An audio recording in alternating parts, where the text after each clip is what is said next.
Claire had made two mistakes in her life that she regretted. The first when she divorced John, and the second when she married Ben. Over time, she realized that she hadn't thought with her head at all, but had been guided by her emotions and desires. And before you make such serious decisions, you have to use your brain. Claire herself and her relatives and friends had always considered her to be a smart girl, capable of reasoning, thinking, and making the right decision, and not to go with the flow. But life has taught Claire two painful lessons. She met John right after graduation. The circumstances that brought them together were ambiguous. One late afternoon, Claire was returning from Mary's. They had not seen each other for a long time, so they stayed up late with a bottle of dry wine and heartfelt conversations. Mary had married well. Her husband, a novice but quite successful businessman, pampered her, took her on vacation to overseas resorts. Claire's personal life was a complete mess. So has not yet met the man who will make you happy. Mary told her friend that night. I just wish I knew when I'd meet him. Claire sipped her wine from a glass and took a candy from a box. Believe me, no one knows, and no one can know, except up there. The girl raised her eyes to the ceiling. And you know how it will turn out? How? One day he'll just show up in your life. And that's it. Just like that, said her friend with knowledge. Yeah, he'll ring the doorbell and say he's here to marry you, Claire said sarcastically. I just missed my time, when all the girls ran on dates and choose a beau. I was learning French. What are your years, friend? Mary waved her hand. Life is just beginning. Tell me how you're doing in grammar school. I've only been working for a month. It's good. The staff is like a snake's nest at any school. Teachers discuss each other's personal lives. This one has a husband who's out on the town, and this one's an old maid. That kind of thing. That's right. In a woman's group, there's always someone who wants to scratch their tongue. You think it's different at our salon? After high school, Mary also went to university, but she quickly got bored with her studies, and the girl graduated from beauty courses, learned to do manicures, hair extensions and eyelashes, other salon procedures. The girl liked the work. Claire sometimes came to her to tidy up. Let's drink to everything going well in our lives. She reached for the bottle and found it empty. Oh man, I'm out of wine. I'm going to call my Mike. He's on his way home. He'll pick up another bottle on the way. Mary reached for her cell phone. Maybe we shouldn't. Claire objected hesitantly. You need to feed Mike. He's hungry. And here we are sitting around talking. No, I don't want to leave you. Mary waved her hands at her friend. Tomorrow's a day off, you don't have to go to work. Let's get drunk, huh? But Claire was already getting up from the table. She didn't want to disturb her friend and her husband, and the wine had gone to her head.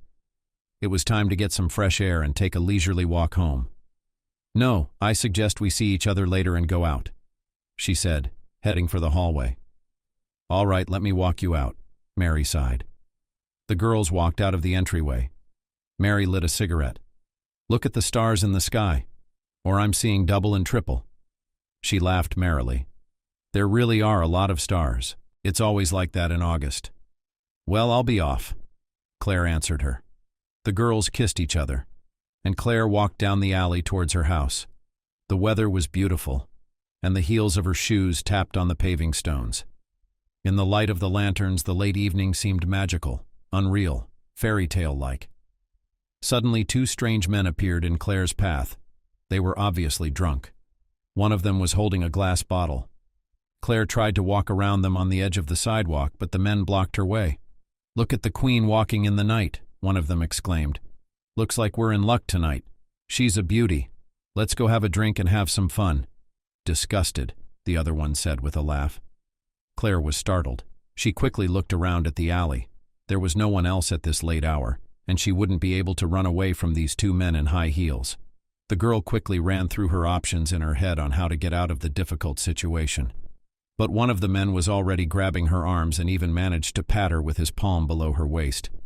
Let go of me. What do you want? Claire tried to break free from the man's clinging clutches, but his buddy straddled her body from behind, trying to pull up the hem of her dress. I'm gonna scream. Claire fought off the men attacking her as best she could, but the odds were stacked against her. You scream. We like it when girls scream. The men wouldn't let go of Claire. Hold still. You'll love it. Claire was thrashing and clawing with her eyes squeezed shut in terror. Suddenly she heard a loud shout from somewhere in the darkness. Come on, you assholes, let the girl go for bread. It was a tall, short-cropped guy. Go where the kid's going, one of the men told him. I said let her go or you'll get hurt, the guy warned Claire's abusers again. The men let her go, threateningly walked towards the young man. We're going to kick your ass, the drunken man said, and swung. But the guy forcefully hit him, flew off into the grass. The man fell on his back. Then the other man hit a nearby trash can with a bottle and went for Claire's protector with an angry look. But he took a few blows too. I told you not to touch the girl, the stranger said calmly. The men who had attacked Claire barely got up from the lawn and shouted threats as they walked away. But they did not dare to fight with the boy again and soon disappeared in the darkness. I'm scared. Are you okay? Very much so. Claire adjusted her dress. What a bunch of assholes. Why are you out so late by yourself? The stranger who rescued Claire asked. It's not safe.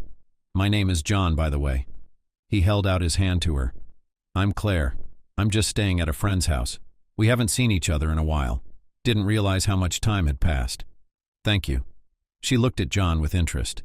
He was tall, athletic, and looked at her carefully. Ever since I was a kid, I can't stand it when girls get hurt, he told her, picking up the purse that had fallen out of Claire's hands during the struggle. Bastards. That was a nifty way to throw them. Claire praised John. Come on. They could barely stand on their feet. A little embarrassed, the boy replied. Do you live far away? Let me walk you home so that no other men bother you. They walked slowly down the alley. Only now Claire began to realize what might have happened to her if John hadn't shown up so suddenly. Those freaks could have raped her or even killed her. A small shiver ran through the girl. How stupid was she to have gone out so late? She could have at least waited for Mary's husband. Surely he could have walked her home. Where did you learn to fight like that? She asked John. Actually, I'm a professional athlete, he replied. True. Claire looked at him and noted that he did look a lot like a professional athlete. Broad shoulders, muscles protruding under the short sleeves of his t-shirt. What sport, if it's no secret? Freestyle wrestling. Then I see. A professional brawler. Claire tried to make a joke, but immediately, realizing that she had said a stupid girl, became very ashamed of her words. But fortunately, they had already arrived at her driveway. We're here. So you live here? John asked. I live over there. He pointed to the neighboring 9-story building. So we're neighbors. I've never seen you before, Claire smiled. No wonder I'm hardly ever home. There's training camps or competitions or the gym. John shrugged. Do you want me to walk you back to your apartment? No, thanks. Claire shook her head. I'm safe there now. Okay, then I'll go for now. Thank you so much again. I can't even imagine what would have happened if you hadn't shown up. Claire thanked the guy. Don't go out alone at night anymore. He nodded, accepting her thanks. John turned around and walked slowly across the yard, while Claire walked into the entryway. The guy turned around and saw a light on in a window on the 5th floor, and then a slender figure pulled the curtains closed. Interesting girl, beautiful, John thought. Claire spent most of the next day lying on the couch watching a TV show. She hadn't let herself relax like that in a long time, and now she had a headache and didn't feel like doing anything. Claire didn't call Mary and tell her about yesterday's incident. There was nothing to brag about. She could have gotten into a terrible mess if not for the athlete John with pumped-up muscles. Toward evening, Claire's parents came to visit, Steve and Ellen. They were devoted to their only daughter, investing all their energy and resources in her upbringing. And they had been saving all their lives for this one-bedroom apartment in a new building, so that after graduation their daughter could start an independent life. Claire, you've been on sandwiches all day again, Ellen said indignantly, glancing into the kitchen. There's a mouse in your refrigerator. At least your father and I stopped by the store and got you some groceries. Oh my God, where am I going to get all this stuff? Claire smiled as her father put the grocery bags on the table. So you can cook your own food, her mother told her. That's how you ruin your stomach. Didn't you teach her how to cook when she was a child? And now she eats bread and sausage. Steve laughed. Oh, come on. You can find step-by-step recipes on the internet, and you don't need to learn anything. Ellen waved at her husband. So let's get a pot and I'll boil your soup. And take out the frying pan too. I'll fry cutlets." The woman fussed in the kitchen, and Claire looked at her and thought how wonderful her mom and dad are. "Actually, daughter, her father's right. When you get married, how will you feed your husband?" Looking at Claire, Ellen said, "Married? Don't be ridiculous, Mommy. You didn't notice the line of grooms under the door when you came to see me." Claire laughed. "You're joking, aren't you? My mother and I want to have time to babysit our grandchildren," Steve cut in. Claire was sorting through the groceries her parents had brought, organizing them in the kitchen cabinets. "I went to Mary's yesterday. Remember her?" the girl asked. "Of course I remember her. She was the muggiest girl in the class." Ellen shook her head. "She got married, and her husband is wonderful. We had such a good time talking about everything. You see, Mary doesn't miss a thing. And you're like a boiled egg," Claire's mother said reproachfully. A couple of hours later, the parents left, leaving their daughter ready borscht and cutlets, and Claire spent the evening checking students' notebooks. September flew by, and in October, the rains came. The weather was depressing, making her stay at home more and more often. Now, after work, Claire didn't stroll through the park, but hurried home with an umbrella in one hand and a bag of notebooks in the other. One day she decided to go to the store to buy something for tea. She was standing in line when she heard a man's voice behind her. No help needed. The girl turned around and saw John, the same guy who had saved her from the drunken men who had introduced her a month ago. "Hi." She smiled at him. The girl had already completely forgotten about that incident, and sometimes, remembering the athletic guy, thought that she would never see him again. "Hi, nice to meet you," John said and took the heavy bag from Claire. Coming out of the supermarket, they slowly led the way towards Claire's house. To her surprise, the girl felt very pleased to meet John again. "Would you like to come in and have some tea?" asked Claire when they reached her driveway. He answered with pleasure. As they walked up to the 5th floor with Claire's bag in their hands, he wondered if she was carrying bricks. Such a heavy load was too heavy for a girl to carry. But Claire just laughed. "No, not bricks. They're school books." "So you're a teacher?" The boy was surprised. Unexpected. "Why, opening the door to the apartment," she asked. "And the usual profession, I teach children French. That's why it's surprising that the profession is banal. I would never have thought that schools nowadays have such beautiful teachers." Claire was embarrassed. John's compliment was very pleasant to her. Undressing, the girl piled fresh tea and put the cookies she had just bought into a vase. "Help yourself," she said, placing the cup in front of John. "Do you live alone?" asked the boy, looking around the kitchen. The apartment, Claire, was perfect, clean. There was no sign of a man or child in it. "Isn't it boring?" "No one to talk to." "I don't have time to be bored," Claire replied. "You get so busy with the children during the day that at night you just want to be quiet." That evening they drank more than one cup of tea. They talked for a long time about all sorts of things. John did not want to leave, and Claire liked to listen to interesting stories about the competition. The guy was so enthusiastic about his sport that she realized he had chosen the right profession. John just burned freestyle wrestling and dreamed of becoming a champion. As he was leaving, the guy asked Claire, "Can I call you? Go somewhere or just meet again?" "Sure, call me." The girl's heart beat faster. That evening she couldn't concentrate on her notebooks. She kept thinking about John. Claire felt that he was the man Mary had spoken of that unfortunate evening. He had appeared unexpectedly, but filled the void in the girl's heart. John and Claire had been dating for 3 months. Claire's parents couldn't help but notice the change in their daughter. They wondered what was wrong. One day she told them, "I had a young man." Ellen, standing at the stove with mittens in hand, sat down on a chair, and Steve looked at her daughter with interest. "Father God has heard our prayers." Claire's mother smiled. "How long have you had him? Who is he? How old is he? What does he do for a living?" Claire was flooded with questions. She put her arm around her shoulders, waiting for her to stop and pause for a moment. "My dears, let John and I come to visit you together and you can ask him everything. But just know that he's the best. We don't doubt it." "Isn't he, Mother?" "Looking at his wife?" Steve asked. "Our daughter can't fall in love with a bad man. You're smart and beautiful." When Claire brought her lover to her parents' house on Sunday afternoon, John made a very good impression on Helen and Steve. A simple guy with good looks was not embarrassed at all. He quickly found a common language with Claire's father, despite the fact that the man prepared a carafe of vodka for dinner, so to speak, to strengthen the acquaintance. John declined, further earning the respect of the older members of the family. "I'm a sportsman, I don't drink alcohol at all," he said. "Not at all?" Steve asked, surprised. "Nowadays, the younger generation just give it to them. I don't drink at all." "Good for you," approved the man, looking meaningfully at his wife. "And the mother called her daughter into the kitchen to make tea after a delicious lunch," said. "He's a wonderful young man, Claire, and you can see he loves you very much.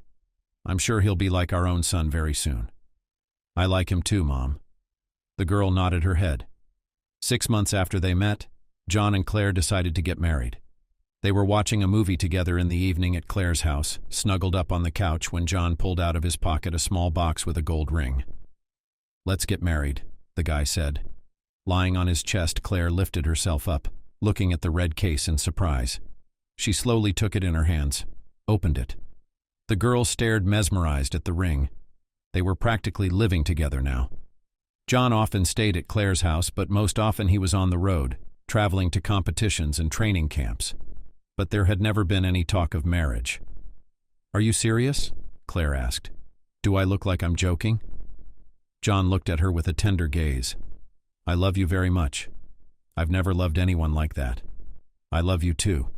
That means yes, of course, yes, I agree to marry you. Then we'll go to the registry office tomorrow." John put his arm around Claire and kissed her. But the next day, when the lovers came to the palace of marriage, the difficulties began. It turned out that there was no registration for those upcoming dates in which John could marry Claire. The guy had some serious away competitions ahead of him. As a result, they picked a day between training camp and John's trip to the tournament. "I thought we'd be together for at least a week after the wedding. Just you and me. Maybe we could go somewhere." Claire was upset. "Well, we'll do it later." John was upset too. In a few days, he had to go to another city as a member of the national team, but he couldn't tell Claire about it. He had experienced her reaction to such departures several times before. Claire's parents were very happy that the young people decided to legalize their relationship. But when her mother heard that the registration was already a month away, she waved her hands. "It's not like we're going to be able to prepare for the wedding." "Claire, you're at school all week, John. You're going away." "Who will do the organizing?" the woman exclaimed. "Let's not have a big wedding." "I don't feel like it right now," John suggested. But then he saw Steve frowning. "No, I don't think so. You and me, Mother, will think of something. Hire someone eventually. But our daughter will have the most memorable wedding ever." Claire's father was unequivocal. "It's not a birthday or even an anniversary. It's a once-and-for-all experience." If only Steve had known at that moment how wrong he was. If only he could have foreseen how short-lived his daughter's marriage would be, and how many mistakes she would make in the future. 3 years passed. John and Claire were living together, but Claire was getting angrier by the day. She didn't like the fact that her husband wasn't home all the time. When she got home from work, she turned on the light in the hallway, put her bag of notebooks on the nightstand, and took off her sheepskin coat. Clicking the TV remote, she settled into a chair. She and her mother had had a difficult conversation yesterday. Claire had stopped by her parents' house after work. "Hungry. Come and sit down at the table." "I'll get you some food, Ellen." Her mother put a plate of dumplings in front of Claire. The day before, she and Steve molded dumplings and talked about the life of his favorite daughter. Ellen thought her daughter was unhappy in her marriage to John, but her husband did not support her worries. "They're getting fat," he said, when his wife started talking again about how John should make Claire happy every day. But he doesn't. Claire needs to be realistic about life, and she's drowning in her romance. "Why are you doing this, Steve?" Ellen put the dumpling board in the refrigerator and got ready to clear the table. And then, "I've always said you should read the right kind of literature. Has she been reading her whole life? Do I tell you that every work by these authors was bound to have a personality conflict with everything around it? And Claire John is around. So she's looking for an excuse for conflict." "John pays her little attention," argued Ellen's husband. "He's giving her as much attention as he can. John plays a serious sport. He's trying to win. He's going after his dreams. And our daughter is fooling around, pulling the blanket on herself." Steve raised his voice to his wife. "Every woman wants a man by her side. Ellen wiped the tablecloth from the table in bed. Well, he will sit next to her, stop doing sports, which I very much doubt. What's that going to do? Make her happier or something? Steve, just think about it. Claire hasn't gotten pregnant in 3 years. How do you get pregnant with a husband like that? He's not around all the time. And a woman isn't an incubator where you throw a seed in and it'll breed. There are certain days for that. Oh, with a son-in-law like that, we'll never have grandchildren. Don't worry, we will. There's a time for everything. Steve himself was worried about his daughter and her marriage, but he tried to be objective. Claire had a job she loved, and John had a sport he'd never give up. Each, as they say, had their own truth.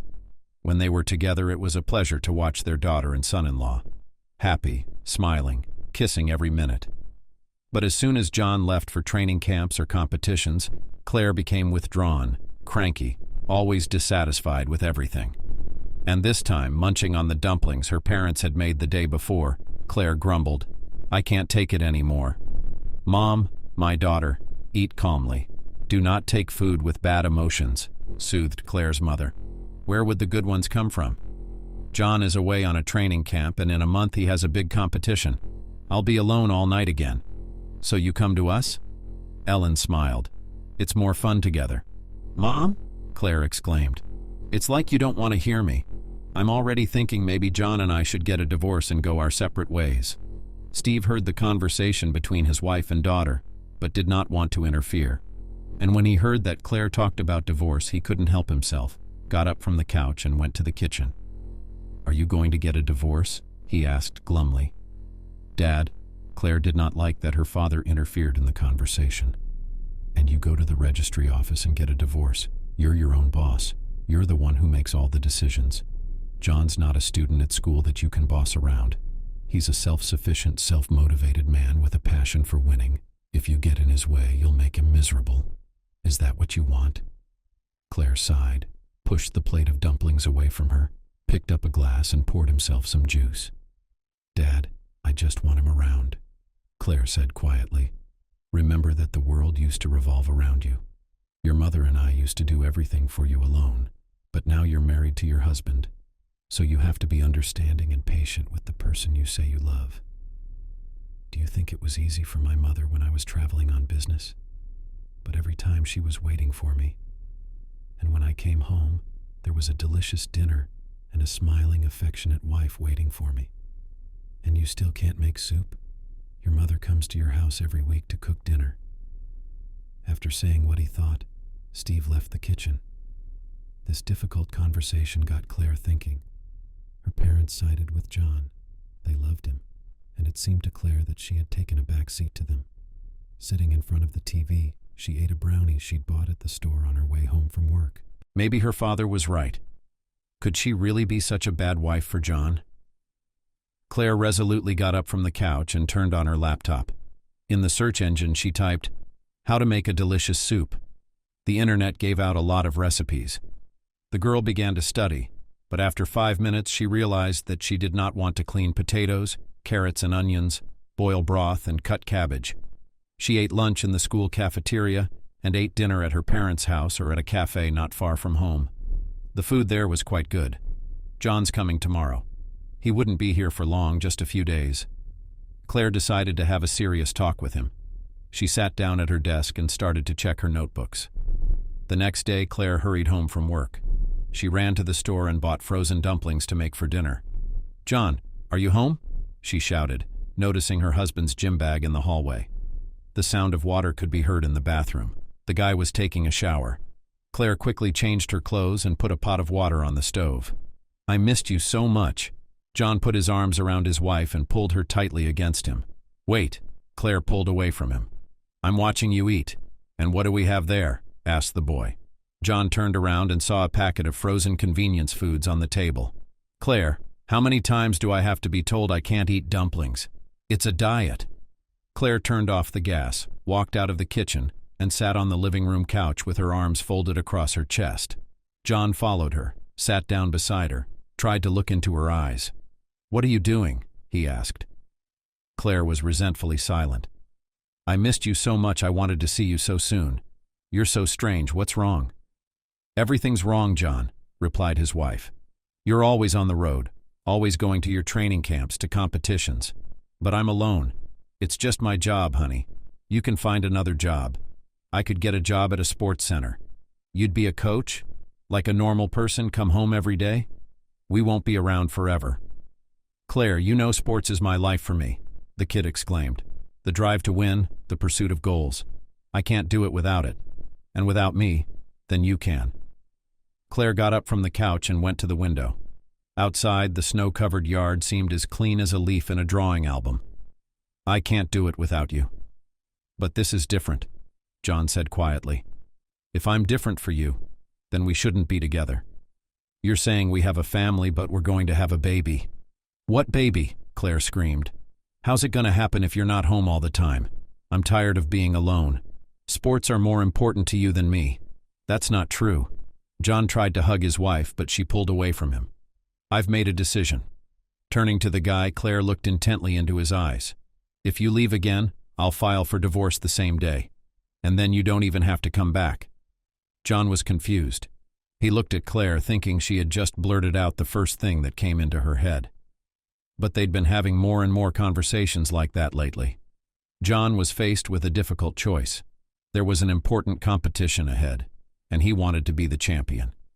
Claire's conditions were very bad timing. Claire, honey, let's not fight. I'm not fighting with you, Claire said in a calmer tone. I'm just saying what I think. All right, let's decide. So I'll take part in this competition, and then we'll figure out how to move on. John thought Claire would get mad and then calm down. Everything would come to a head. No, believe me, I'm not kidding, Claire told him, giving him a cold look. If you leave, you don't have to come home. That night they fell asleep without making up. And in the morning the guy tried to make conversation with his wife again, but she made coffee and said she had no time. Claire went to work, leaving her husband alone at home. John only sighed as he watched the door close behind his spouse. He loved his wife madly. He had a great relationship with her parents. But Claire herself was becoming more and more capricious every day. It was hard to call what she'd said to him yesterday capricious. It was more like an ultimatum, a ruthless, dishonest ultimatum that John couldn't fulfill. He had obligations to the national team. The guy couldn't even imagine coming to the coach before the competition and saying, I quit. John thought he could take time out later, but he had to win the competition. All week, Claire talked to her husband dryly, as if he was a blank slate in their home. When it came time to pack his bag and leave, John withdrew into himself. She won't do what she plans to do to me. I mean, we love each other. He just said it in the heat of the moment, and it would cool down, he reassured himself. But it was very hard on his soul. Leaving for the competition, John left a short note. I love you on the kitchen table. All that was written on a piece of paper torn from a school notebook.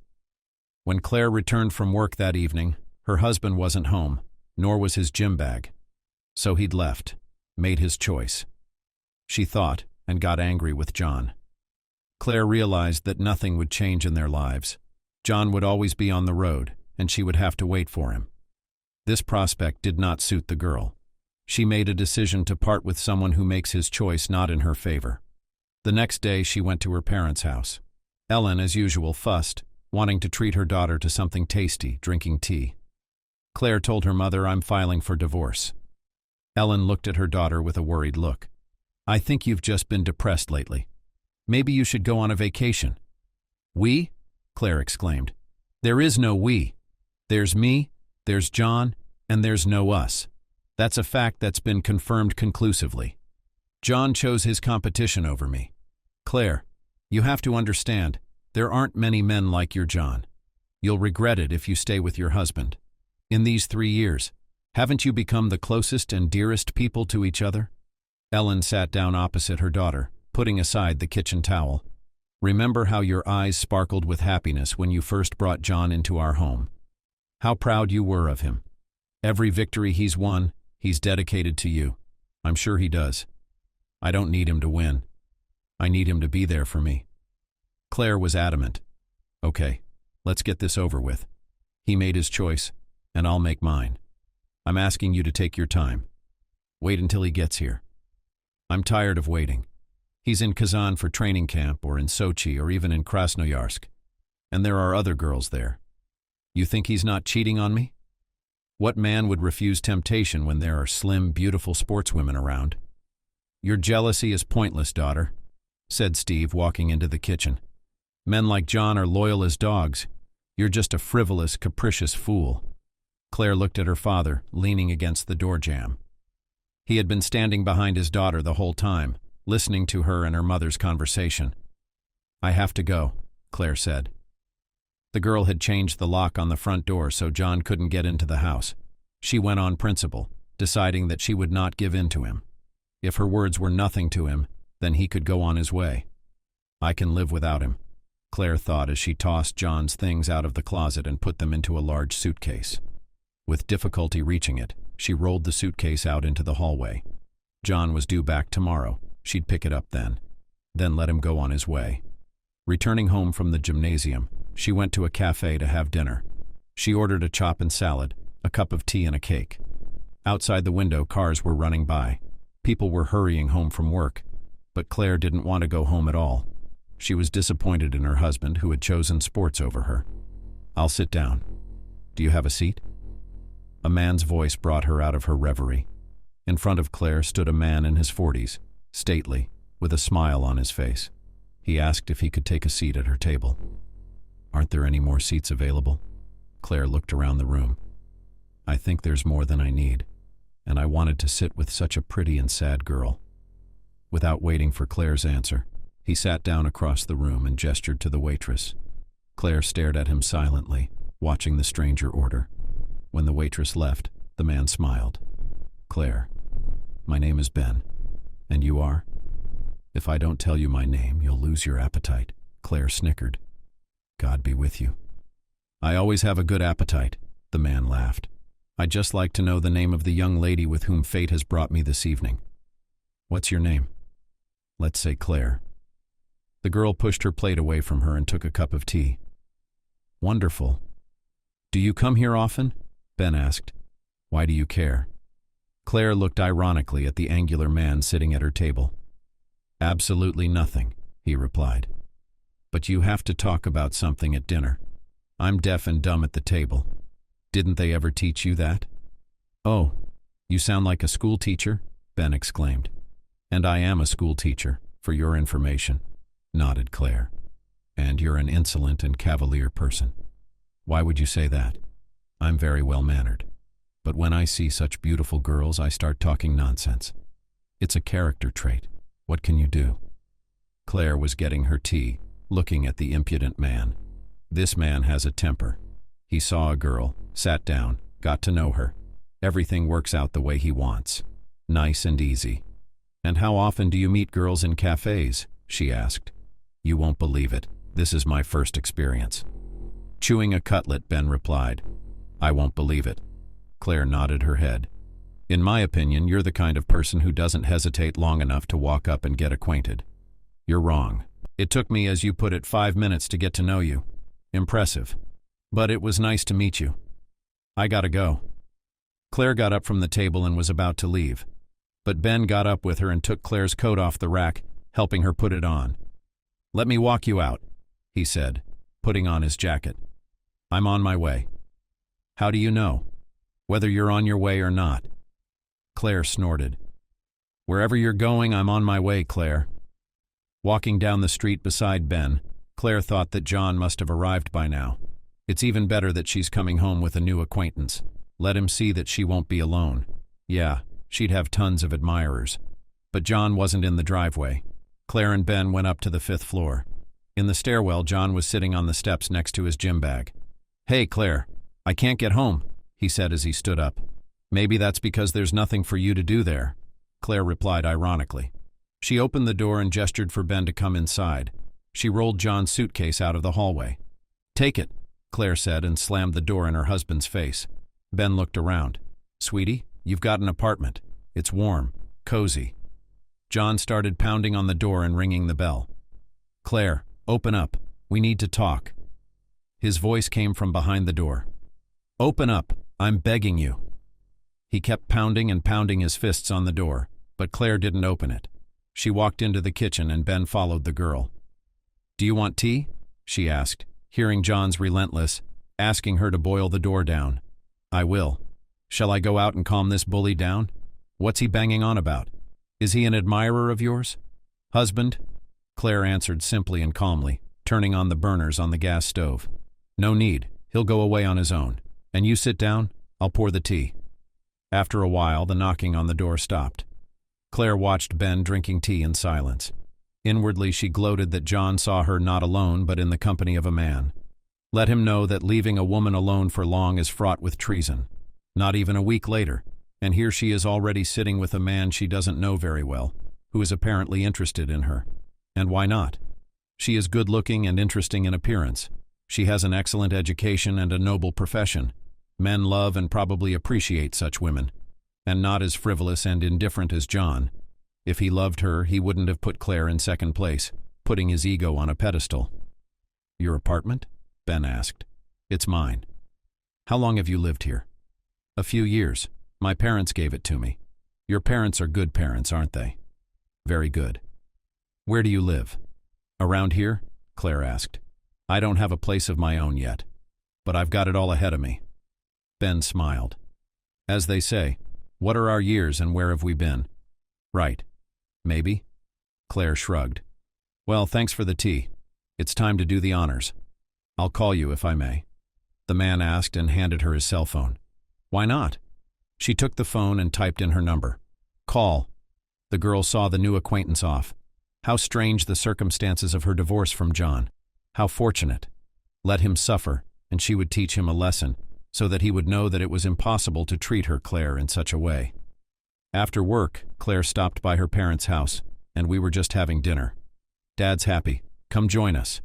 Claire rinsed her hands under the faucet, wiped them with a kitchen towel, and sat down at the table. Ellen put a plate of baked fish and vegetables in front of her. "How are you, my daughter? Has John arrived?" the woman asked. "He did."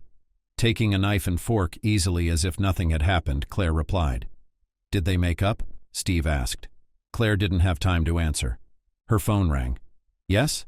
Hello," the girl answered. "Hi. Okay, meet me tomorrow at 6 at the cafe. You know you should come to my place. Okay?" The parents looked at their daughter carefully, trying to understand who she was talking to. It obviously wasn't John.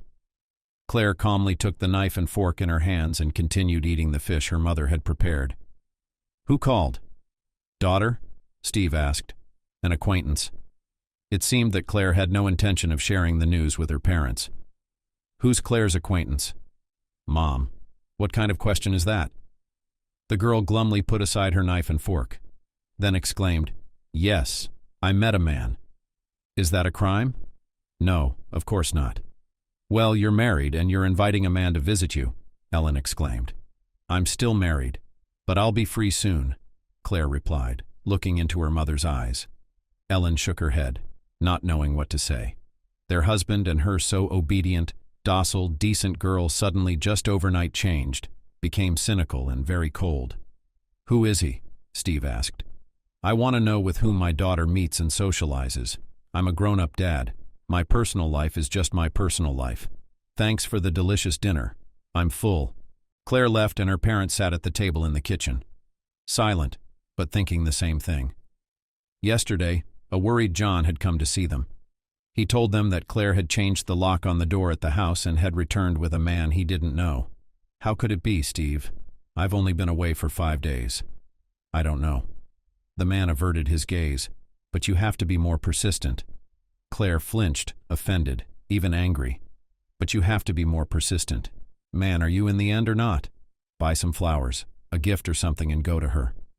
John left sad but encouraged by his father-in-law. Claire will get over it. And then they'd be back to the way they were. That evening he stood in front of their apartment door with a bouquet of flowers, with a gold bracelet in a little box in his pocket, and the bell rang. "What do you want?" Claire asked, opening the door. "To talk." John's voice became uncertain. He'd thought the whole conversation through, going to reconcile with his wife. "There's nothing to talk about." Claire was about to close the door in front of John, but he put his foot in the doorway, preventing it from closing. "Listen to me. Things are about to change." he said loudly to Claire. "Go away at once." "I've filed for divorce," Claire exclaimed. "No, I want to come in and talk to you." John tried to open the door that Claire was closing, when Ben appeared on the doorstep. "Look, kid, what do you want? See the girl doesn't want you? Let's get out of here," the man said to John. "Claire and we don't have time for you right now. Go, as they say, go home." Ben pushed John and he almost fell to the floor, barely able to stand on his feet. The door slammed shut in front of the guy.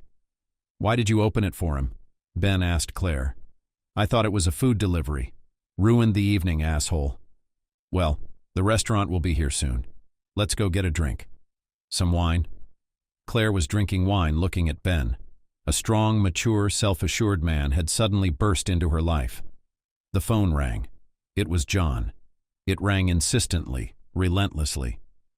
"Would you turn off the phone or at least the sound?" Ben said irritably. Claire pressed the button and there was silence in the kitchen. "I don't think he's going to get off your back. Is that so? You want me to stay at your place tonight? He wouldn't dare in front of me. And if he wants to bother us? Believe me, I've got serious connections, and I can shut him down for a month for starters." "Shut him down?" "I don't know what Ben Claire's talking about." "Yeah, I'll put him in jail, let him think about it." "I don't think that's necessary." The doorbell rang again. Claire dropped her eyes to Ben's. "I'll get it." "How'd he get your John?" he said, and went to open the door. But it was a delivery service. The delivery man held out a package and asked for payment. "Claire, our food arrived at the restaurant in a homey atmosphere." "There's no other way to put it," Ben said, stretching his words with pleasure. "Come on, let's set the table." "At dinner," Claire asked, "you said you had a lot of connections. What do you do for a living? What's your profession?" "I'm a cop, simple," Ben said. "Just a cop with a lot of connections," Claire smiled. "I find that hard to believe." "Well, not exactly ordinary.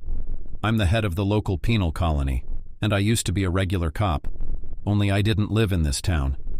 He looked at Claire carefully. "And there are more questions." "No, I understand." "What do you understand, Claire? Don't you know what a colony chief is? It's not just connections, it's a lot of money.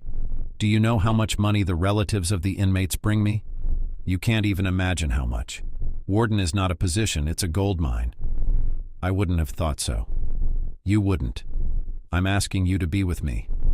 Then you'll only have one problem and you'll only think about where to spend your money, jewelry, car showrooms, resorts, whatever you want." Ben had already had a lot to drink. He was excitedly telling Claire how she would live if she became his wife. That night Ben stayed with Claire, and in the morning, standing by the stove with coffee brewing in a pot, Claire thought she had cheated on John with the grace of a snake. Only she didn't get any satisfaction out of it. But Ben had convinced her that the best was ahead of her. She liked this serious, very self-confident man. She liked that he was the boss. She liked that he had money. It was time to make a change in her life. Ben will be able to give me a lot more than John, Claire thought. Ben really wasn't a bad man, even if he was older than her. Only one thing, he was very rude to Claire in bed, even though it was their first night. "Good morning, Claire." Ben hugged her from behind by the waist, pressed her against him, and with his body movements mimicked a male rabbit. "What are we having for breakfast?" "I don't eat breakfast, Ben," the girl replied. "Oh, for God's sake only." "My breakfast must always be on the table on time," laughed Ben. "Do you understand me?"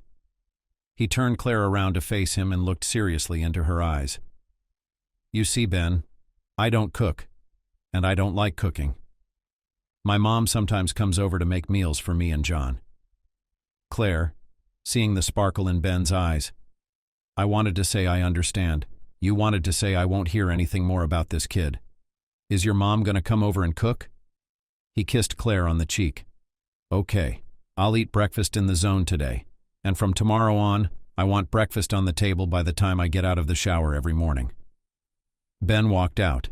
A dumbfounded Claire watched as a brown puddle spread on the stove. The coffee escaped, left unattended. A month later, Claire got her divorce from John. The guy persisted in trying to call her, but Ben insisted she change her number. Claire obeyed. She bought a new SIM card and immediately called her parents to inform them of the change. Since Ben had moved into her apartment, they'd stopped coming over, resenting their daughter for John. As soon as Claire had a divorce stamp in her passport, Ben said it was time for them to legalize their relationship. Why would they do that? We're doing fine as we are. Claire shrugged. I said it's necessary. And anyway, you have enough money. How many new clothes have you bought again? I do. Even at work, Claire noticed how beautifully and expensively the French teacher dressed. Claire was rumored to be married to a businessman, but she preferred to pass by without paying attention. That's what Ben told her. He said the dog barks, the wind blows it away. Claire didn't pay attention. Maybe you want to have a wedding too? Claire asked, giggling at Ben. How old are you, boy? We don't need a wedding, we'll just register. I'll make the arrangements, the man answered her firmly and added, It's the right thing to do. It's the right thing to do. Claire agreed. Ben was really good at providing for her. On weekends, they went to a country restaurant complex where they had fun and ate delicious food. Claire bought herself a subscription to a spa salon, could afford to do procedures in the best salons in the city, bought expensive things. Except that Ben was very demanding on certain occasions. He forbade her to socialize with Mary, said she wasn't up to Claire's level. Ben, that's overkill, Claire protested. We've been friends since we were kids. I don't care. I'll introduce you to my co-workers' wives. I'll introduce you to my co-workers' wives. I don't want to see that manicurist in our house again. On the appointed day, Ben brought Claire to the registry office. Let's go, the man said. They went inside, walked down a long corridor and entered the registry office. Ben, I'm so glad to see you. A woman of about 35 years old came to meet them with open arms. I congratulate you on such a joyful, I would even say, momentous event in your life. It's good to see you, Anne. Ben put his arm around the woman and asked, Are the papers ready? Of course, everything's done to perfection. I'll give them to you now. The clerk opened the closet door and pulled out Ben and Claire's passports. Here's Ben. The woman handed the documents to Ben. They're stamped. All that's left to do is sign the civil registry. Ben checked the documents, opening them to the page where the marriage was stamped. He smirked. Well, wife, go ahead and sign, he said to Claire. Ben decided to celebrate the marriage in a restaurant. He booked a table in advance and invited several of his friends with their wives. Claire's requests to invite Mary and her husband and her parents were immediately rebuffed. Ben was adamant that he didn't want to see them. Ben, those are my parents. Claire was indignant. I can't not call them. They'll be fine.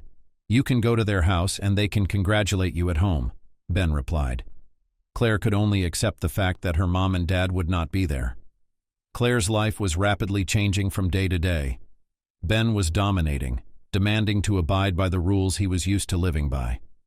Claire, who had never cooked food at all, was now studying recipes on the internet, trying to cook something. She wasn't very good at it, though, which Ben scolded her for. Called her a dumbass with no hands. But Claire's new husband loved a good meal. Every time he tasted one of Claire's dishes, he got angry, threw the plate in the trash and yelled that it was poisonous. Claire would get upset, but Ben would immediately order food from a restaurant or command her to pack up and go to a cafe. A few months after Ben became Claire's official husband, the man began to tell her often that she should quit her job. Stop teaching those little kids. Most of them will be my customers anyway, he said. Why would you do that, Ben? I have very good students. Claire tried to argue. Good ones, but they'll end up in juvie anyway. You better believe me. Ben's cynicism was off the charts. He forbade Claire's parents from visiting. He wouldn't let her see Mary, controlled his wife's every move. One day, Claire dropped by her parents' house after work. Ellen collected for her containers with cutlets, stuffed cabbage, molded her own handmade dumplings. Here, you can boil your abuser, she said, putting the food in the bag. What makes you think he's an abuser? Claire was surprised. Can't you tell? He's got you on a short leash. Claire, you need to kick him to the curb. Here's John. Mom, enough about John. Claire interrupted her. Why do you keep bringing him up? He's not in my life anymore. John chose sports, so let him live with it. Ellen sat down in her chair and looked at her daughter with sad eyes. He doesn't have sports anymore, Claire, the woman said. What do you mean he doesn't? Claire didn't understand. John drinks. He drinks a lot, her mother said with a shake of her head. My father met him on the street the other day. He was staggering around drunk as a skunk. No way. Claire was surprised. John never drank, not even on holidays. He misses you. He told his father that you ruined his life and got him kicked out of the national team. Claire thought for a moment, then suddenly stood up, picked up the bag of containers and headed for the hallway. Well, he used to choose sports, but now he chose alcohol. Oh, what did you say? Claire's mom didn't know French, so she didn't understand the phrase her daughter said. To each his own, Mom. Claire translated and kissed her mom. She walked home, mentally trying to picture a drunken John. It didn't make sense to her that the ex-husband she had once loved so much had become a drunken alcoholic. Did that happen to athletes? At home, she warmed up the stuffed cabbage her mother had prepared and waited for Ben to return. He came home late from work. Claire stood at the window for a long time, waiting for his car to appear in the yard. Plates and utensils were already set out on the table. What's for dinner? The man asked. Stuffed cabbage. Ah, your mother cooked again? You can't do it yourself, Ben said glumly. All right, put it on. How's work going? Claire sat down across from her husband. Usually I run into my parents for a minute. My mom made dumplings. I wish she'd taught you how to cook, because their whole upbringing was you babbling in your French. But you can't do anything. Ben took a carafe of vodka out of the cupboard and poured a shot. That's not the main thing. They gave me a good education. Claire tried to justify himself. My dear, a good education is when a person earns good money afterwards, while you are stuck in your school all day long for pennies. I've told you more than once to quit. Ben took a drink and poured another shot. Claire noticed that he came home from work in a bad mood today. Thought he'd eat, he'd be kinder. That's the way it's always been. You know, my mom told me John's been drinking. Claire was hell-bent on telling Ben, but she wanted to share it with someone. Ben drank carefully, looked at Claire, and then asked, Your mother can't think of anything else, can she? Does she still want to set herself up with that asshole? Why not? It's just that my dad met John on the street. He was drunk and he told me he'd been kicked off the national team. Claire didn't get a chance to finish. Ben got up from the table, grabbed her by the neck and dragged her into the room. He pushed her onto the couch and yelled, You're my wife. You're supposed to think only of me, you bitch. Ben, calm down, please. I just wanted to tell you that John slapped Claire hard across the face to silence her. She was taken aback by her husband's behavior and pressed her palm to her face, afraid he would hit her again. If you bitch, mention that kind of behavior again, I will kill you. Ben's words echoed like hammer blows in the silence of the room. He went back to the kitchen, sat down at the table, and continued eating dinner as if nothing had happened. Claire was crying. She was frightened and discouraged by her husband's action. No one had ever raised a hand against her. Her parents had never even raised their voices to her in her entire life. And John had always been affectionate and caring. She couldn't even in her wildest dreams imagine him hitting her. In the morning, Claire looked in the mirror and saw a huge black eye. It was impossible to go to work looking like that.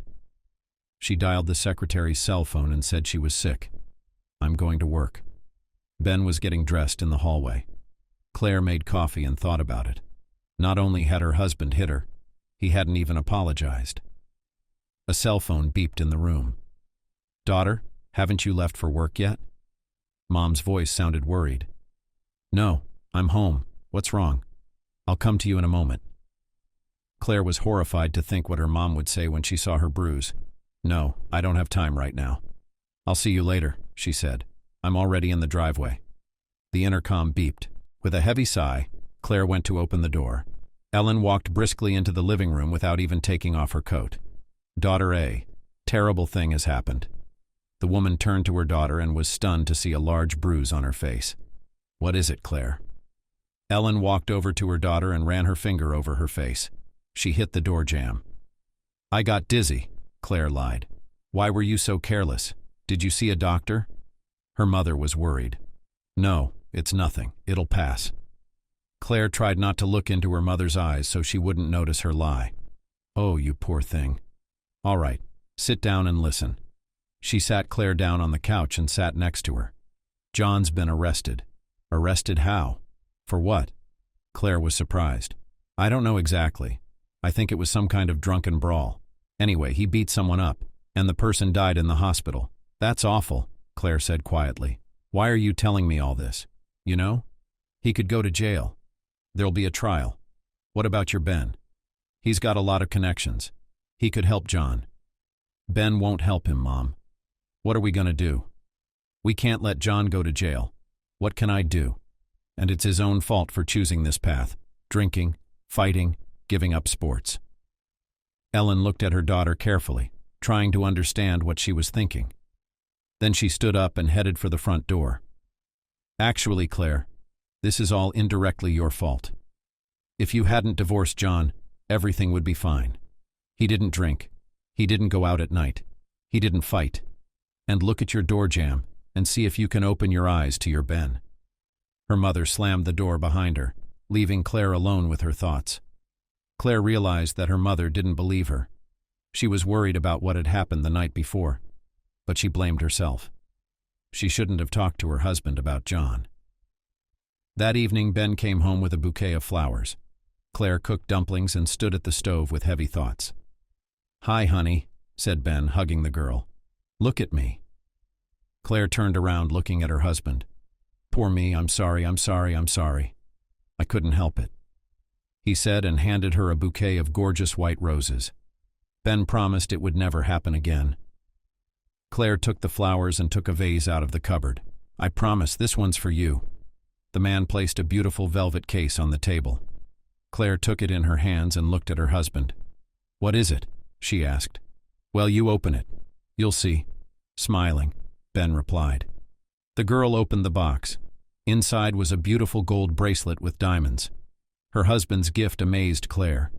"What a beauty," that's all she said. "It's very expensive, Ben. I wouldn't spare anything for you. I love you." Her husband pressed Claire against him, his lips on hers, and drew her into the bedroom. 6 months passed. Ben was calm, but sometimes grumbled that Claire was inept and a bad hostess. Ellen always saved her daughter by bringing prepared food into the house. Summer vacation came.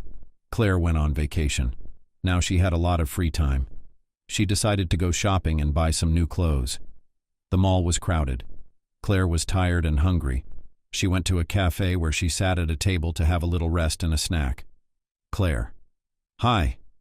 She heard a familiar voice. Mary was sitting at the next table with a couple. The girl moved to the table, Claire looking at her happily. "How long it's been since we've seen you," she exclaimed. "Yes."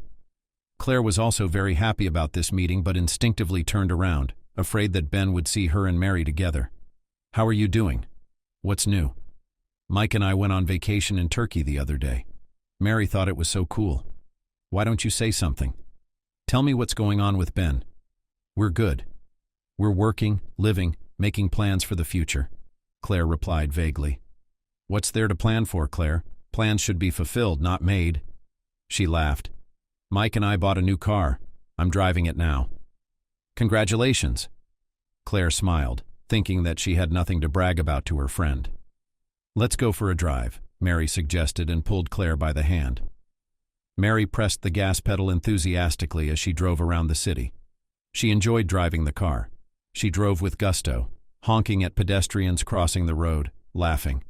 Mary was still as fun and reckless as ever, and Claire succumbed to her mood. There was nothing in her life lately that could make her laugh like that without thinking about anything. Finally, Mary pulled up and parked the new Nissan at the entrance to the park. "Come on, there's a great coffee shop where you can get coffee, and it's not as noisy as the mall." "Let's talk," she said, getting out of the car.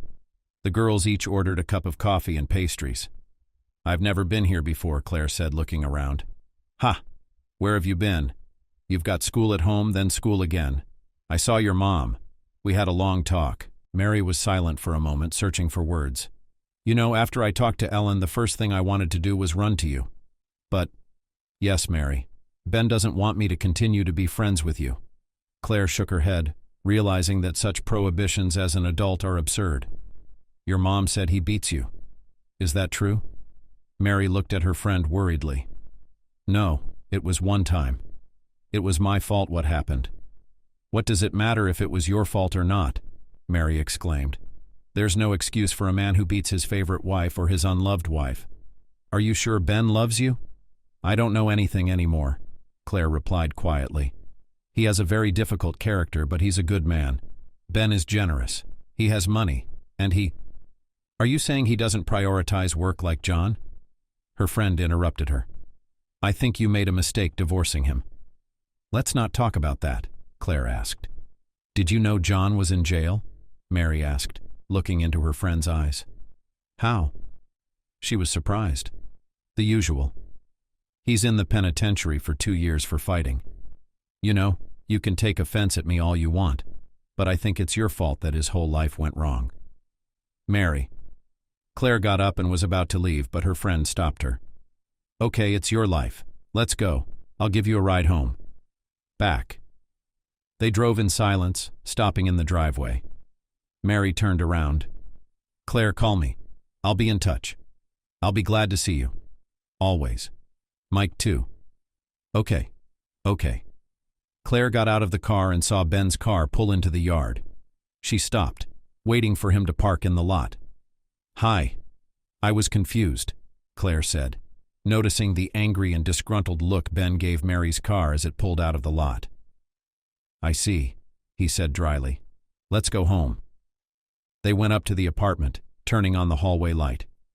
Claire bent down to take off her sandals, and at the same moment received a strong blow on the head. The girl fell down, looking fearfully at her husband. I've told you how many times not to go out with your insolent friend, yelled the man. Am I slurring my words? He kicked her like a dog. Claire, terrified, couldn't even make a sound, only prayed to God that Ben would calm down. But he kept on striking, choking on his rage. What are you missing? I give you money. You have everything and all you need is obedience. Is it hard to do as I say? He stood over Claire with a furious, reddened face, breathing heavily while she was writhing in pain. It was as if her whole body was engulfed in flames. Stand up, you bitch, Ben shouted at her. Why are you lying there? Stand up when I'm talking to you. Claire struggled to get up and leaned against the wall. Her legs were shaking and she could barely keep from crying. She knew that tears would make her husband even madder. Ben gave her a squeamish look and went into the kitchen. Claire staggered to the bed, lay down and cried quietly. She felt hurt, resentful, unbearably sorry for herself. At these moments she wanted very much to be near people close to her mother and father. Or even Mary. But she couldn't leave home. Ben wouldn't allow it. He'd do whatever he wanted to her that night. She froze as Ben leaned back on the pillow, breathing heavily. Claire only moved slowly to the edge of the bed, curled up in a ball and fell silent, afraid to move. Her greatest fear was that Ben wouldn't fall asleep, but would continue to pester her. But in a minute he was already snoring. All night the girl thought about how to live on. She could not tolerate such abuse any longer. Ben was always rough in bed. He was aroused by Claire's frightened eyes. She was used to it, tolerated it. The day she let him into her house. The girl had never realized what a mistake she was making, but now to admit it meant to repent in front of everyone, and first of all, in front of her parents, whose relations with her had become very complicated lately. It was getting light outside the window. Claire quietly got out of bed and went to the bathroom.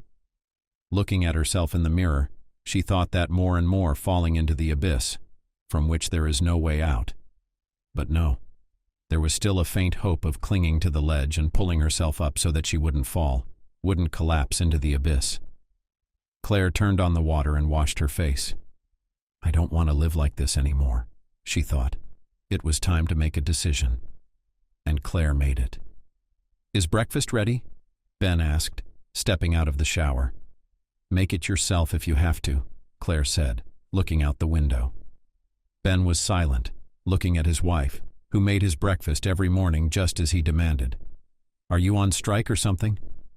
He grinned and clutched his arms around her neck. I'm filing for divorce, Claire wheezed, feeling her breath catching. You don't have to come home. Immediately Claire was slapped. She pressed her palm to her cheek, watching Ben grin. Her cheek was burning from his blow. I'll go to the police immediately and get the beating taken down, she told her husband. I'll put you in jail for doing this to me.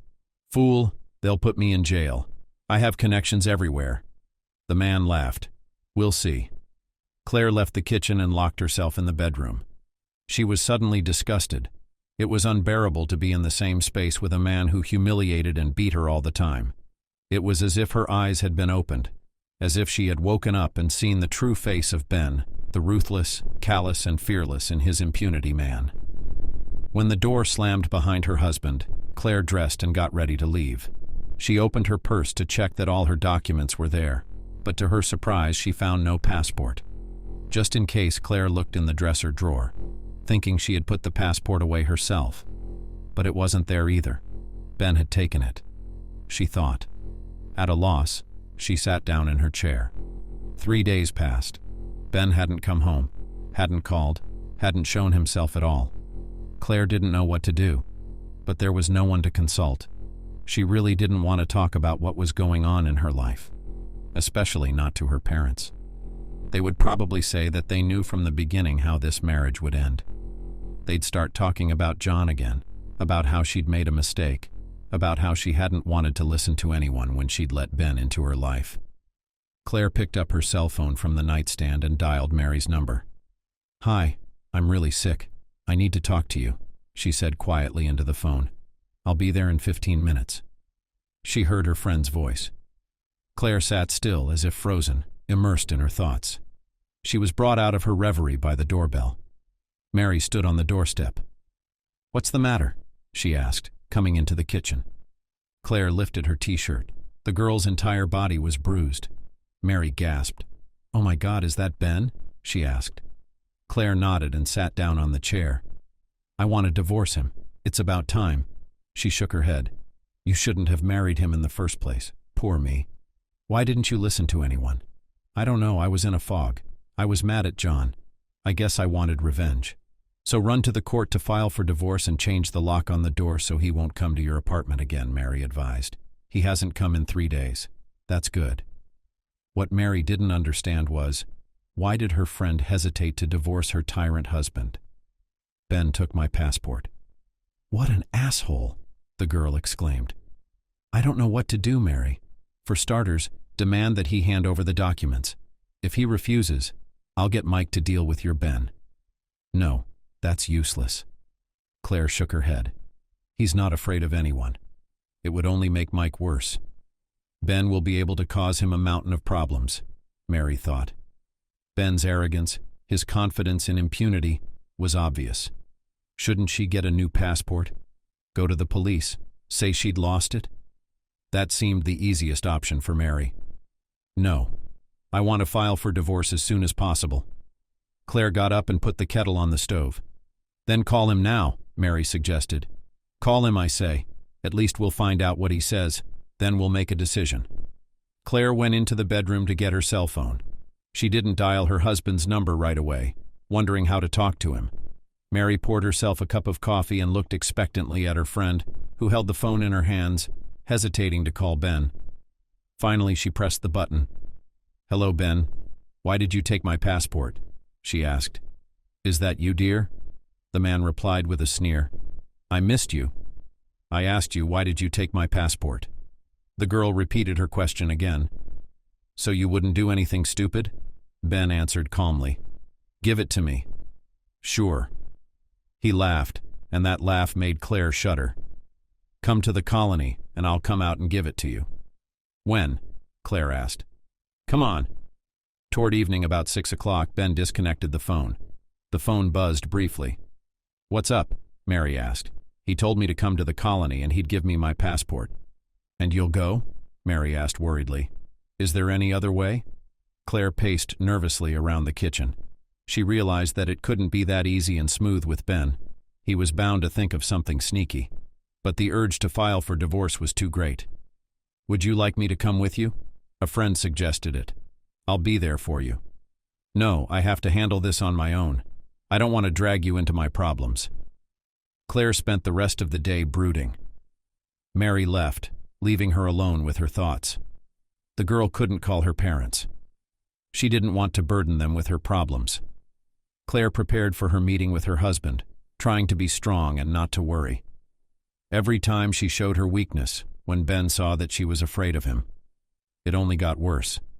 The situation escalated and he allowed himself to bully her. At the appointed hour, she arrived at the entrance to the colony office, but Ben was not there. The girl went inside and asked the duty officer, "Do I need Ben?" The warden of the colony. "How do I report you?" asked the officer on duty. "Tell him his wife is waiting for him," Claire replied. "Got it." The guy in uniform quickly dialed the chief's number and informed him of his wife's visit. "Come on in, I'll show you out." The clerk walked down the corridor, showing Claire the way. At one of the doors he stopped. "Come in." Claire pushed the door open hesitantly. Ben was sitting at the table reading something. When he saw Claire, he got up from the table and walked toward her. "Ah, my dear, I knew you'd miss me very quickly. And come to me yourself," he exclaimed with a wry smile. "Ben, give me the passport." Pulling away from her husband, who wanted to hug her, said Claire. "Of course I'll give it back, don't worry," said the man. Walked over to the table and opened the drawer. "Have a seat." Claire sat down on the chair, waiting for Ben to take out her passport and return the document. But the man suddenly took out handcuffs from the drawer and with a quick movement fastened her to the chair. "What are you doing?" Claire was frightened. "Uncuff me immediately. I'm in command here and I decide what to do." The colony commander rudely put a stop to her demands. He calmly sat down in his chair and looked at his wife with an attentive gaze. "So you have decided to divorce me?" the man asked. "Ben, unbuckle me. Give me your passport and I'll leave," Claire asked in an indignant tone. "My plans are none of your business. What am I so bad that you've decided to cut me out of your life? Maybe you didn't have enough money. Maybe with me you couldn't afford new clothes, expensive jewelry." "That's not the point, Ben," Claire exclaimed. "The main thing is that you and I don't understand each other. No love." "Why not? I understand and love you very much. You give me such pleasure in bed." "Eh?" Claire's mind went back to the last night she and Ben had been together, and it was disgusting. "Did you have a bad time with me?" He stood up and approached Claire. "Give me my passport, Ben. I have to go home. Are you going to run to your athlete? Is he better in bed than me?" "Stop it," Claire told him. "Shut up and listen to me, my dear wife." Ben settled back in his chair and fixed his gaze on Claire. "I'm not going to let anyone tell me what to do. Here, take a look." Ben took a photograph out of his desk drawer and placed it in front of Claire. She looked at the picture. In front of her was Ben with a pretty girl who looked a lot like Claire. The same blonde hair, blue eyes, slim figure. "Who's that?" she asked her husband. "My ex-wife," he replied. "I didn't know you were married." Claire was confused. "And there's a lot you didn't know about me." The man took the picture and silently gazed at the faces. "Wendy, not submissive, not obedient like you. You're a lot alike. She wanted to divorce me too." "I guess she did," Claire sighed. "No. I killed her calmly, as if I were talking about something ordinary," Ben said. Claire stared at him dumbfounded. She couldn't imagine that the man she shared an apartment with could kill his first wife. The thought didn't even cross her mind. "It's not like I've always lived in this town.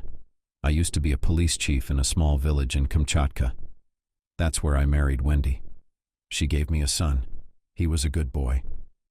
Ben went to the window and looked out over the colony grounds. There were guards and inmates walking around below. Why was he? A stunned Claire thought Ben had killed the child too, and the thought sent a chill down her spine. Wendy's mother had taken him away. I don't know anything about him. How tender she was, defenseless, fragile. My Wendy. You're the same, by the way. Ben, I don't want to hear your confessions. I gotta go. Claire had only one desire: to leave the walls of the warden's office. But Ben came up to her and slammed his fist forcefully on the desk. "I told you. I decide who gets to do what here. You're dumb as a cork. Do you want me to kill you too?" He stood menacingly over Claire. "Ben," she flew all over him with fear.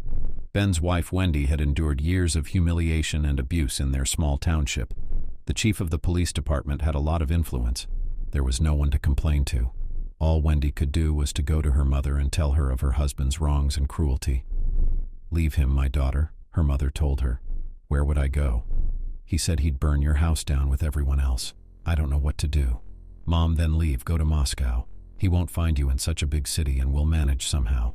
Take your son and leave." I don't have the money to start from scratch with a 10-year-old child. He has school here. What are we going to do in Moscow? Wendy hesitated. She was afraid to be alone with a child in a strange city. I have some money. I'll take it off my card after New Year's and give it to you. You'll have enough for the first time, her mother said. The conversation between mother and grandmother was heard by a 10-year-old boy. In the evening, he told his father, "Mom and I are going to Moscow." "What for?" the man asked. "We will now live there because Mom does not want to be with you anymore," replied the boy. Ben looked at his son carefully, thought about it, and then said angrily, "Will you celebrate New Year's Eve at Grandma's?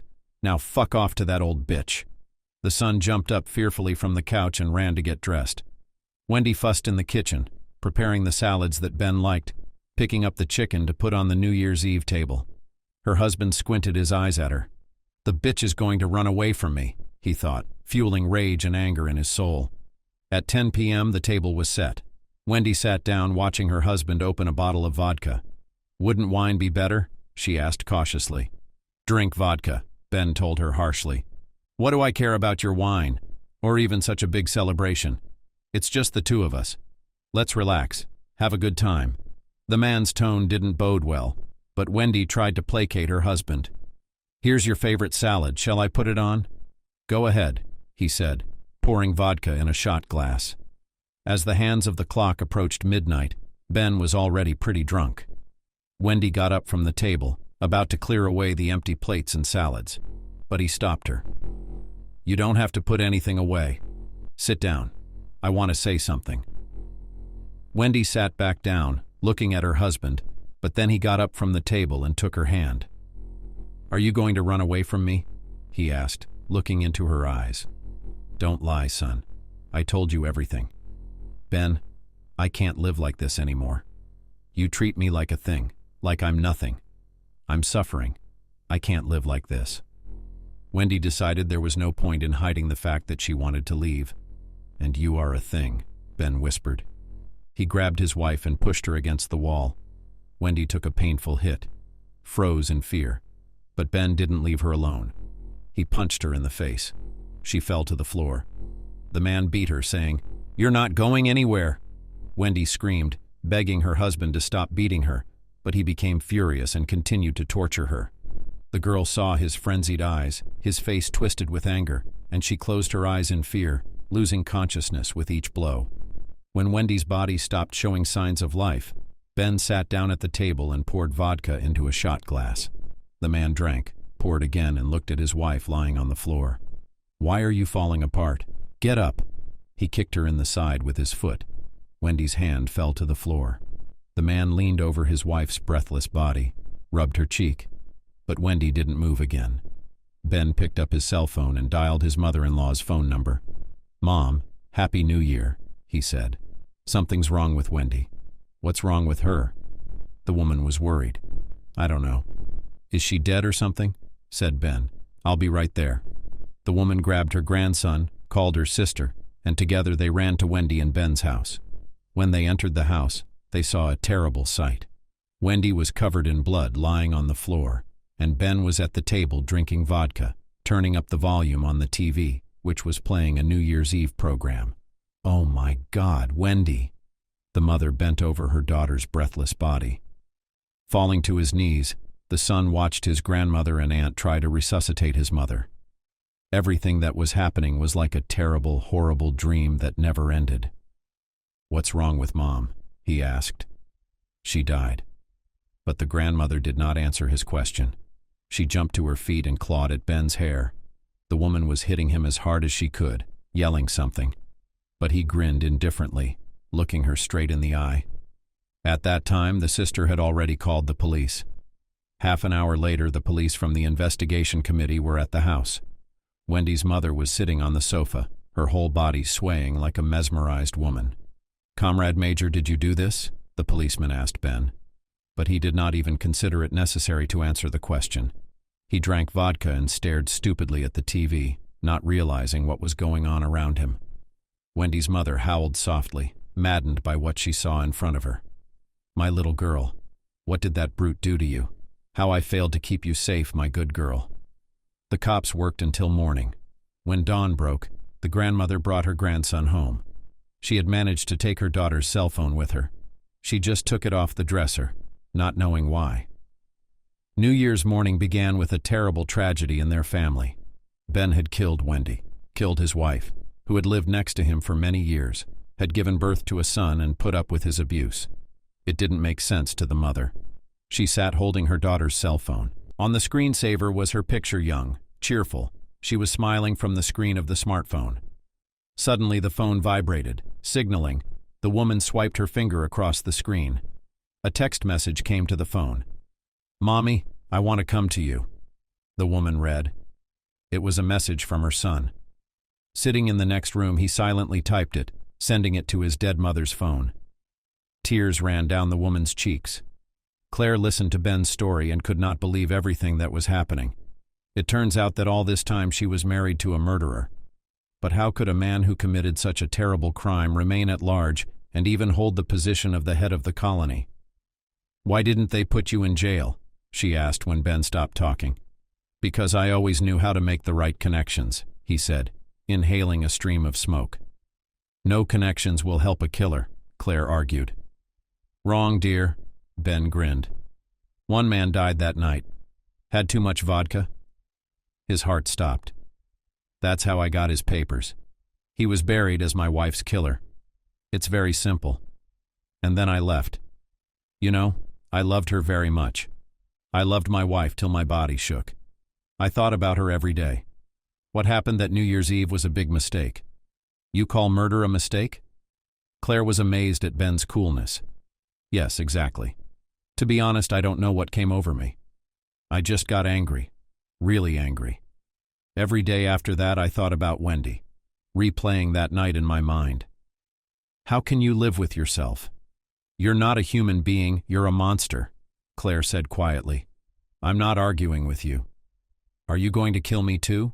asked the girl. "When I saw you in that cafe near your house, I thought it was a mirage. I even thought I was going crazy for a second. You look a lot like Wendy, just as fragile, defenseless, and similar in appearance. That's when I realized I could have my beloved wife back. I sat down at your table, and then I went to see you off. But you were even more rebellious than Wendy. You wouldn't listen to me, and I don't like that very much. And you're not a good hostess. And then there's your parents, who didn't like me at first sight. It was the same thing over and over again. Wendy's mom couldn't stand me either. The old one kept telling Wendy to leave me. A mother can always tell when her child's in trouble," Claire said quietly. "Bad? She was fine with me. I always took care of Wendy, bought her jewelry, expensive clothes." Ben lit another cigarette. "Ben, let me go, please," Claire asked. "You don't want to do that, do you? Kill me like you're Wendy?" "No," laughed the colony commander. "I've prepared a special punishment for you." Claire looked fearfully at her husband. More than anything, she wanted this to stop. But when she heard that Ben had prepared a special punishment for her, she shuddered, tensed her body, and froze. Opening the desk drawer, the man pulled out his keys and unlocked Claire from the chair. She rubbed her wrists, which had red marks from the handcuffs. The girl breathed a sigh of relief, thinking Ben was letting her go. She didn't even need a passport anymore, just to get out of the warden's office. But Ben forcefully grabbed her by the neck, squeezing her throat. "Today you're going to find out what it's like to disobey me. What are you going to do?" Frightened, Claire braced herself. "You're about to find out, darling." He grabbed her arm and dragged her toward the door. Ben led Claire down long corridors, the colony staff opening the door in front of him with 3 keys. Finally, he stopped in front of a door. "Give me the keys," he said to the guard. The guard handed him a bunch of keys and Ben opened the cell door. The man pushed his wife inside. "What's up, inmates? Bored?" There were 4 big men in the cell. Claire stared at them in horror, afraid Ben would leave her alone with the convicts. She was very scared, but she didn't believe that her husband could do that to her. "I've prepared a present for you," Ben said to the convicts, laughing. "You try to caress her from the bottom of your heart. Let them remember your caresses for the rest of their lives. In short, have fun. She's yours till morning." Ben shoved Claire in the back, and she fell to the dirty floor, afraid to move. She froze as she heard Ben closing the cell door. Men, "What's the matter with the master?" surprisedly said one of the cons, approaching Claire. He grabbed her by the hair, squatting down. "She's a good-looking girl." "I'll go first," he told his cellmates. A man with a bare torso and caveman tattoos lifted Claire up and placed her in front of him. She stared at his face, her whole body shaking with fear. "Don't touch me, please," Claire asked. But the convicts only roared. Claire slowly shifted her gaze from one to another, then to a third, and then her gaze froze. Claire looked at the dearly beloved eyes. John stood before her. A year later, Claire hurried toward the colony building. This morning she was especially anxious. The girl drank coffee, did her makeup and put on light pants, a blouse laced with sneakers. That ill-fated evening, when Ben had pushed her into the convict's cell, suggesting that they resume with Claire, she had miraculously escaped a terrible fate. It's scary to imagine what 4 big men would have done to her. But one of the convicts was John. Claire could not utter a word, but John took her by the arm and put her on the bunk. "What did you say?" "The one with all the tattoos. I told you I'd go first." "You won't," John answered calmly. "Do you know her or something?" the cellmate asked. "I know her. She's my ex-wife." John stood in front of Claire, showing that he wouldn't lay a finger on the girl. "Fuck you." The tattooed convict tried to push John away, but he punched him in the nose with all his might. "Quiet." The Pacan sitting at the table interrupted the fight. The man got up from his stool, walked over to John and stared into his eyes. "So you say wife then?" he asked. "You're not lying?" "Yes, ex-wife. We're divorced." "A wife, even an ex-wife, is sacred," said the Pacan. "So listen to me." He looked around at the cellmates, who looked at the Pacan with surprise. His authority did not allow to argue. In this cell, everything was decided by the oldest. The convicts didn't dare to even yell, though the girl was a tidbit in their dull, dreary lives. "Don't touch the girl. Let her rest until morning on your bunk." He looked at John and grinned. Wow, ex-husband and wife meeting in a prison cell. That's what happens in life, I guess. John and Claire talked quietly all night on the hard mattress. They had many stories to tell each other, having met under strange circumstances in an unromantic place. John and Claire looked at each other with loving eyes, and in the morning, there was a rattle of keys, and the cell door fell off. "What do you think of the chick, inmates?" Ben laughed as he came inside. He froze when he saw Claire sitting at the table with the convicts, drinking tea. She was smiling. Pahan had just told a funny life story. John was supposed to be released today. Claire had spent the whole year carrying packages to the colony, trying to please not only her ex-husband, but also his cellmates, who had treated her kindly that unfortunate evening. Occasionally, John managed to call Claire, and their brief conversations gave her strength. She had divorced Ben and was now waiting for John from the colony. Claire left the house and got into a cab. She was getting more and more anxious by the minute, thinking about how she would see her ex-husband, what words she would choose to greet him from the colony. The car stopped at a large gate. Claire knew that this was the gate through which the released were released. She paced nervously from side to side. Time seemed to pass very slowly. John never showed up. Waiting for who? Claire heard a woman's voice. In front of her stood a gypsy woman wearing a colorful shawl on her shoulders. She was holding the hand of a girl about 4 years old. "I'm waiting for my husband." "Ex-husband," Claire replied. The gypsy woman looked at Claire carefully, then took her hand and stared at her palm. "You can say no more about him being an ex," the woman said. "Yours. He wasn't always just yours. And you've made 2 big mistakes in your life?" "What were they?" Claire asked. "I was an idiot when I left my boyfriend, and an even bigger fool when I remarried." The gypsy wanted to leave Claire's hand, but she stopped her.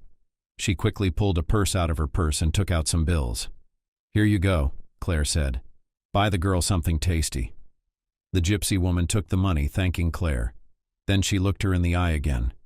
"You'll be lucky," she said. "Just don't make any more mistakes. Love him more than you love yourself. Then your life will be sweeter than honey." The gypsy woman left, holding the little girl's hand. Claire watched her go. When the gates opened, John appeared on the sunny platform in front of the colony. He looked up at the blue, cloudless sky and slung his bag over his shoulder. John was gaunt. Claire noticed it right away. I'll learn to cook, she thought for some reason. At that moment the girl slowly approached her ex-husband, who had been released from the colony.